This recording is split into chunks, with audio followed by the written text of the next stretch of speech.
Seiko, in my opinion, is one of the few watch brands that has history, great build quality, and can play in the entry-level segment and in the Protect territory with their creator brand.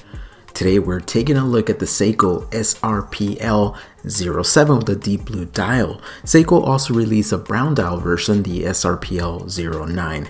Shout out to my friend Brian from GQ Jewelers for lending this one into the channel.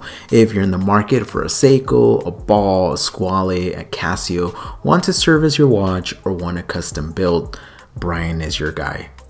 Seiko is paying homage to their 1960s chronograph minus the chrono function.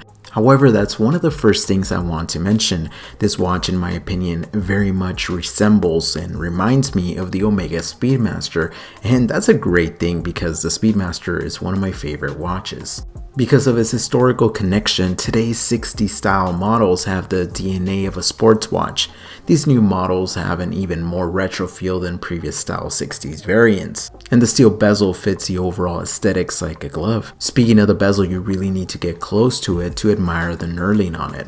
Let's get into the specs of this watch. The entire watch is constructed of stainless steel. The case measures in at 39.5 millimeters. The lug to lug comes in at 46.2 millimeters. It's 12 millimeters thick in between the lugs and measures 20 millimeters.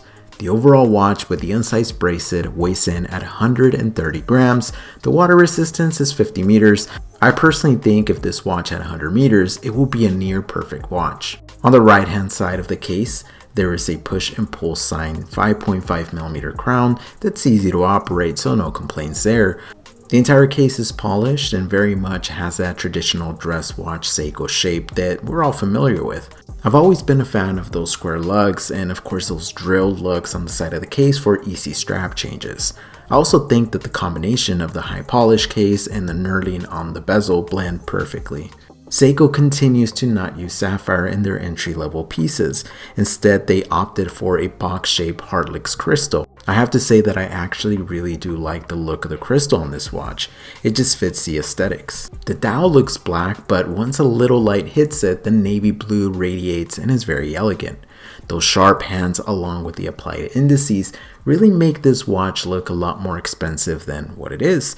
Usually I'm a hater when it comes to 4 o'clock date windows, but I didn't even notice this watch had a date complication until I started filming it. That right there is a great thing as it blends in so well with the rest of the dial that you don't even notice it. I feel like the writing on the dial, along with the stylistic choices of the hands and indices and of course that date window, all play very well with each other. There's symmetry and balance. What's not good, however, is the lume. Yes, the lume on this Seiko watch is not great. I know, surprising. Seiko applied Lume Bright on the hands and also on some very small dots in front of the indices. The hands glow a little brighter than those indices, but man, I am very disappointed with this lume. When flipping the watch over, Seiko is giving us a display case back, and through it you can admire the heart of this watch, the caliber 4R34.